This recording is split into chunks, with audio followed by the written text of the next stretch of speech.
దేవునికి స్తోత్రము, దేవాదేవునికి వందనములు.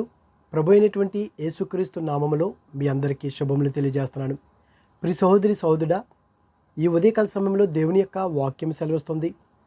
దేవతి దేవుడు మనతో మాట్లాడుతున్నాడు. చూడండి, దేవుడు మనకి ఏదైతే చెప్పి ఉన్నాడో, దేవుడు మనతో ఏమైతే మాట్లాడుచున్నాడో దాన్ని అనుసరించి మనం నడుచుకోవాలి. ఎందుకనంటే సమస్త కార్యములు చేయవాడు దేవుడే. కానీ మనం దేవుని చెప్పినటువంటి మాటలు వినకుండా మనుషులు చెప్పినటువంటి మాటలు విని మనం అనేటువంటి పొరపాట్లు చేస్తూ ఉంటాము. దేవునికి దూరం అయిపోతాము. కొన్నిసార్లు మనల్ని మనమే కోల్పోతూ ఉంటాము.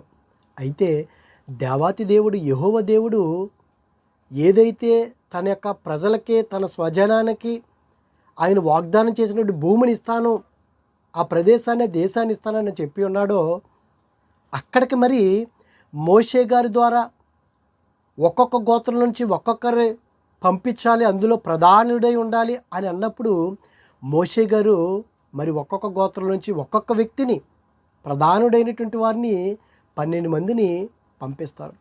ఆ 12 మందిలో 10 మంది చూసుకున్నట్లయితే, ఒకరు చూసుకున్నట్లయితే యెహోషువ, రెండవది చూసుకున్నట్లయితే కాలేబు. ఆ మిగతా 10 మంది కూడా చెడ్డ సమాచారాన్ని అందించారు.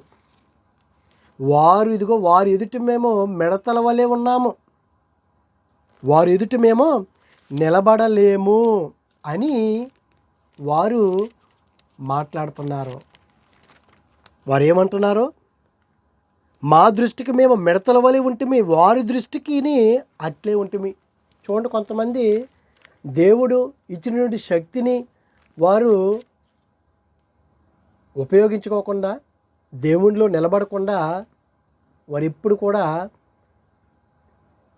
మేమకేమి చేయలేము అన్న స్థితిలోనే ఉంటారు. వారు దేవుడి మీద ఆధారపడి మనం జీవించినట్లయితే ఆయన నడిపించుకుంటాడు, ఏ పరిస్థితినైనా సరే మార్చగలడు ఆయన. కానీ వీరైతే చెడ్డ సమాచారాన్ని ఇచ్చారు. యెహోషువ, కాలేబు అయితే వీరు ఉన్నది ఉన్నట్టుగా మంచి సమాచారాన్ని, వాళ్ళు నిజంగా ఆ ద్రాక్ష గెలలో మొయ్యిలా పోయారంటే మోసుకుని వచ్చారు. కావిడితోటంటే ఎంత ఉన్నతమైన స్థితిలో దేవుడు ఆ దేశాన్ని ఆస్వాదించాడు. అటువంటి దేశాన్ని, అటువంటి సారవంతమైనటువంటి నేలని వీరికి ఇస్తుంటే వీరు భయపడిపోయారండి. అయితే చూడండి, ఈ దినాన్ని చూసుకున్నట్లయితే కాలేబు దేవుని యొక్క మనసును అనుసరించి నడుచుకున్నటువంటి వాడు, దేవుని మనసును ఎరిగినటువంటి వాడు, దేవునికి దగ్గరగా ఉన్నటువంటి వాడు. చూడండి, సపోజ్కి మన స్నేహితులే ఉన్నారు, చిన్నప్పటి నుంచి ఎదుగుతున్నాము దేవునిలోనే అనుకోండి.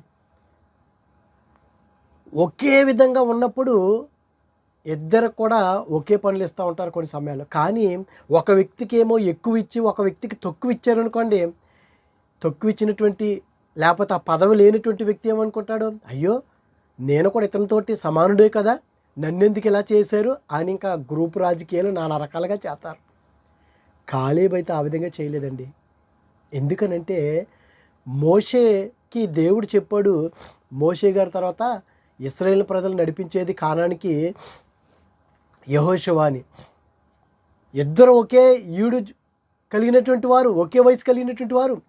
కానీ కాలేబులో ఎక్కడ కూడా అసూయ లేదు, అయ్యో నాకు ఇవ్వలేదంటే అని బాధపడిపోలేదు. చూడండి, నేను ఐగుప్తులోను అరణ్యములోను ఈ మనుషులందరూ ఈ 10 మారులు నా మాట వెనుక నన్ను పరిశోధించిరి, కాగా వారి పితరులకు ప్రమాణము పూర్వకముగా నేను ఇచ్చిన దేశమును వారు చూడనే చూడరు.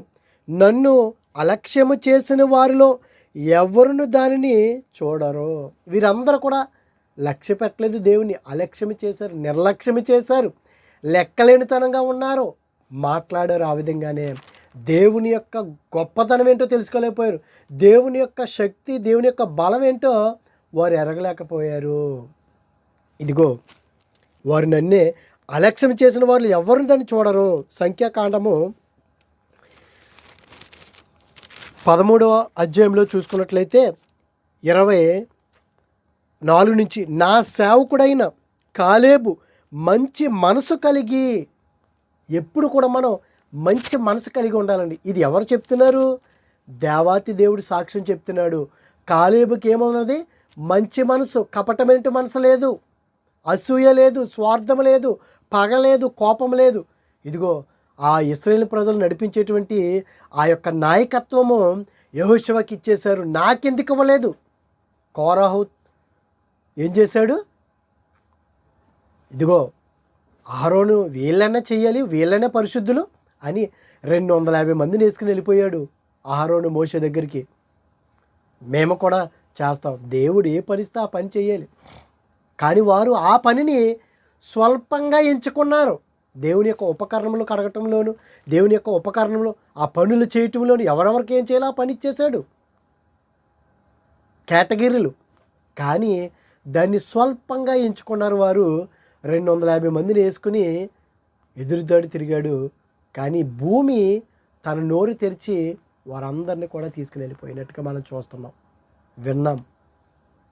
ఇదిగో కాలేబులైతే అటువంటి అసూయ లేదండి. కాలేబుకి దేవుడు మంచి మనసునిచ్చాడు, మంచి మనసు కలిగి ఉన్నాడని దేవుడు చెప్తున్నాడంటే మనందరము కూడా మంచి మనసు కలిగి దేవునికి దగ్గరగా మనం జీవించాలి. దేవునికి కావాల్సింది అదే కదా. మనం ఎక్కడో కొంతమందిని అంటాం, దేవుడు నీకు మంచి మనసునిచ్చాడు అని అంటాం. ఎందుకంటాం?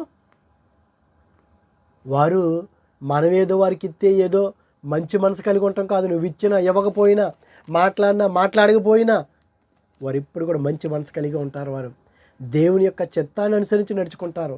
ఎప్పుడు? దేవుని యొక్క జ్ఞానం ఉన్నప్పుడే. లేకపోతే దేవుని జ్ఞానం, దేవుని యొక్క సత్యము తెలియకపోతే నీలో పగలు, కోపాలు, అసూయలు, స్వార్థాలు పెరిగిపోతాయి. ఈ దినాన సంఘాల్లో కూడా స్వార్థం. ఒకరు ఎదుగుతుంటే వీడే ఎదిగిపోవాలా అని చెప్పేసి లాగటమే. కానీ అయ్యో నా బిడ్డలో, లేకపోతే నా సహోదరుడు, నా సహోదరిమని వారు ఎదుగుతున్నారు, మంచిది, నేను కూడా ఎదగాలి, అందరూ కూడా ఐక్యత కలిగి ఉండాలని లేదండి. ఈ దినాల్లోనూ అసూయలండి, పగలు, కోపాలండి, స్వార్థాలు. మనందరం చేసేది దేవుని యొక్క పరిచర్య, దేవుని యొక్క సేవ, సొంత పనులు కాదు ఇవి. అలాంటప్పుడు ఒకరు పురికొల్పమంటున్నాడు అపోస్తలుడి పౌలు గారు. మీరు ఒకరొకరు పురికొల్పుకోండి. అవును కదా. అంతేగాని ఒకరు పని చేస్తుంటే వారిని సన్నగిల్లి చేయటం కాదు, వారిని నిరుత్సాహపరచడం కాదు. నువ్వు నిరుత్సాహపడవచ్చు, చేయొచ్చు అలాగా, కానీ దేవుడు ప్రతిదానికి లెక్క చెప్తాడు. కాలేబు మంచి మనసు కలిగి పూర్ణ మనసుతో నన్ను అనుసరించిన హేతువు చేత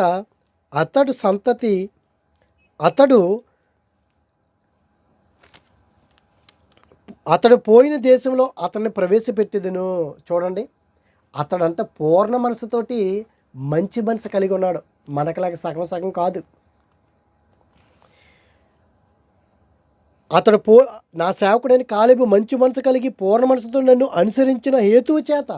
దేవుణ్ణి ఎప్పుడు కూడా పూర్ణ హృదయంతోను, పూర్ణ వివేకంతోను, పూర్ణ మనసుతోను ఆయన్ని అంగీకరించాలి, ఆయన అనుసరించి నడుచుకోవాలి. కాలేబు ఆ విధంగా నడుచుకున్నాడు.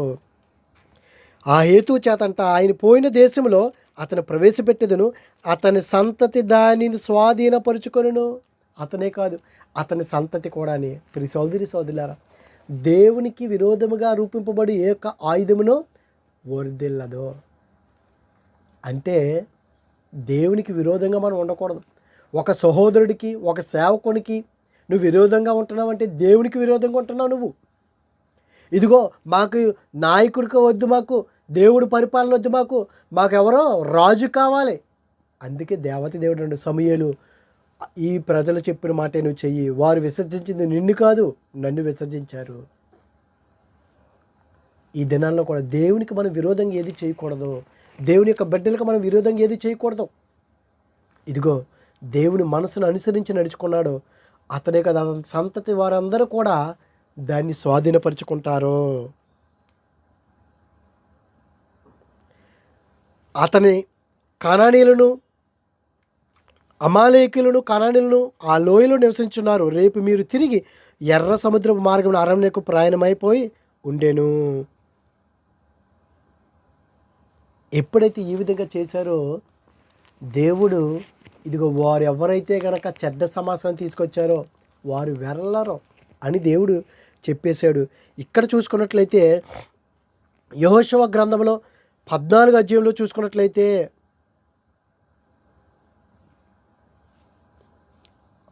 6వ వచనం నుంచి చూసుకున్నట్లయితే, యోధా వంశస్థులు గిల్దాలులో యెహోషువ యొద్దకు రాగా కెనీజీయుడగు యెఫున్నె కుమారుడైన కాలేబు అతనితో ఇలాగూ మనం చేసాను. యెఫున్నె కుమారుడైన కాలేబు. చూసారా, యెహోషువ గారికి నాయకత్వం అప్పగిస్తే యెహోషువ గారి విషయంలో కాలేబు ఎటువంటి సందేహము లేకుండా, ఎటువంటి వ్యతిరేకత లేకుండా, అసూయ లేకుండా, స్వార్థం లేకుండా దేవుని యొక్క పని చేశాడండి. దేవుని యొక్క సేవ చేశాడు.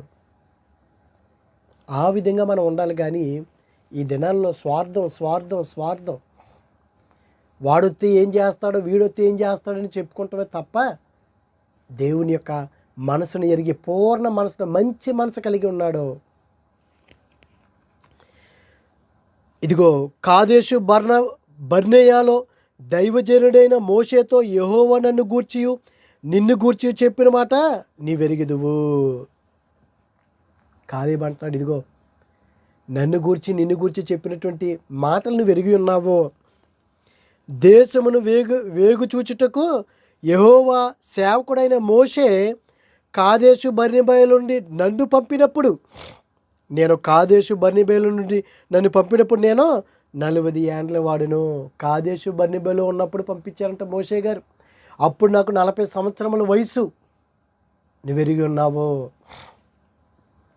ఎవరికి నీ భయపడక నేను చూచినది చూచినట్టే అతనికి వర్తమానం తెచ్చి తిని. కాలేబండి, ఎవరి మాటలో చెప్పడం కాదు, నేను ఏదైతే చూశానో అదే ఉన్నది ఉన్నట్లుగా. ఈ దినాల్లో చూసుకున్నట్లయితే చూడరు, ఇష్టానుసారంగా మాట్లాడతారండి. లేని వార్త పుట్టించొద్దు అన్నాడు దేవుడు. కానీ దినాల్లో చూడకుండానే ఏయో మాటలు వింటారో అవి చెప్పేస్తూ ఉంటారు, పక్కవాడిని పాడు చేస్తారండి. ఎప్పుడు కూడా దేవుని యొక్క బిడ్డలుగా మనం నీ కళ్ళతో చూసావా, నీ చెవులతో విన్నావా? లేదు, దేవునికే ప్రార్థించాలి తప్ప ఎవరెవరో చెప్పేసిన మాటలు వినటం, ఎదుటివారి మీద కక్షలు పెట్టుకుంటాం, పాడు చేయటం, ఈ విధంగా చేస్తూ ఉంటారు. కానీ ఇదిగో ఎవరికి భయపడక నేను చూచినది చూచినట్టే అతనికి వర్తమానం తెచ్చి తిని నాతో కూడా బయలుదేరి వచ్చిన నా సహోదరులు జనులు హృదయములను కరుగు చేయగా. చూడండి, వీళ్ళు భయపడిపోతున్నారు, మనకి ఇది వద్దు, వారి ఎదుట మనం మిడతలుగా కనబడుతున్నాం, మనకు మనమే మిడతలుగా కూడా కనబడుతున్నాము అని అంటే వారి హృదయాన్ని కరిగించాడు. వద్దు, ఇదిగో మీరు ఆ మాటలు మీరు మాట్లాడొద్దు, మన దేవుడు గొప్ప దేవుడు, ఆయన ఏదైతే వాగ్దానం చేశాడో అది నెరవేర్చేటువంటి గొప్ప దేవుడు, మీరు నా మాట వినండి అని నిజంగా వాక్యం చెప్పాడండి కాలేబు ఆ వచ్చినటువంటి మిగతా 10 మంది గోత్రికులతోటి. కానీ వారు ఎవ్వరు వినలేదు, చెడ్డ సమాచారాన్ని తీసుకొచ్చారు. నాతో కూడా బయలుదేరి వచ్చిన నా సోదరులు జనుల హృదయములను కలుగు చేయగా నేను నా దేవుడైన యెహోవా నిండు మనసుతో అనుసరించి తిని. మనం ఎప్పుడు కూడా నిండు మనసుతోటి అండి. కొంతమంది చూడండి, నిండు మనసుతోటి ఆస్వాదిస్తారు, నిండు మనసుతోటి ప్రేమిస్తారు. అదండి దేవునికి కావాల్సింది. దేవునికి దగ్గరగా ఉన్నటువంటి వారికే. లేకపోతే కపటమైన ప్రేమ, స్వార్థం. ఇదిగో నిండు మనసుతోటి కాలేబు అనుసరించాడు. ఆ దినమున మోషే ప్రమాణము చేసి నీవు నా దేవుడైన యెహోవా నిండు మనసుతో అనుసరించితివి గనుక నీవు అడుగుపెట్టిన భూమి నిత్యంగా నీకును నీ సంతానంకి ఎల్లప్పుడూ స్వాస్థ్యంగా ఉండెను. ఇదిగో మోషే గారు అన్నారంట, నీవు నిండు మనసుతోటి నువ్వు దేవుని అనుసరించావు, నువ్వు దేవుని ఆరాధించావు, ఉన్నది ఉన్నట్టుగా నువ్వు చెప్పావు. ఇదిగో నీవును నీ సంతతి వారును ఆ దేశాన్ని నువ్వు స్వాస్థ్యమును మీరు ఉంటారు ఎల్లప్పుడూ. యెహోవా చెప్పినట్లు యెహోవా మోషేకు ఆ మాట సెలవిచ్చినప్పటి నుండి ఇశ్రాయేలు ఆరంలో నడిచిన ఈ 45 ఏండ్లైనను నన్ను సజీవునిగా కాపాడి ఉన్నాడు. చూసారా, ఈ 40 సంవత్సరాల వయసులో నేను వెళ్ళి అక్కడ చూశాను. 40+ ఇప్పుడు నేను 85 సంవత్సరాల వయసు కలిగినటువంటి వాడిని. ఈ 40 సంవత్సరాలు దేవుడు నన్ను ఎంతో క్షేమంగా దేవుడు నన్ను కాపాడాడు. అవును కదా ప్రియ సోదరి సోదరులారా, దేవుడు మన జీవితంలో మరి ఒక నూతన సంవత్సరాన్ని, నూతన కిరీటాన్ని ఇస్తున్నాడంటే దేవుని యొక్క కృప కదా. ఇదిగో దేవుడు కాలేబు కూడా అంటున్నాడు, ఇదిగో ఈ 45 ఏండ్లు ఆయనను సజీవునిగా కాపాడి ఉన్నాడు. ఎంతవరకు దేవుడు మనల్ని కాపాడి ఉన్నాడంటే సజీవునిగా. మన భక్తి కాదు, మన శక్తి కాదు, దేవుని యొక్క కృప అండి, దేవుని యొక్క ప్రేమ అండి. ఇదిగో నన్ను సజీవునిగా ఉంచి ఉన్నాడు. నేను ఇప్పుడు 80 ఏండ్లు వాడను.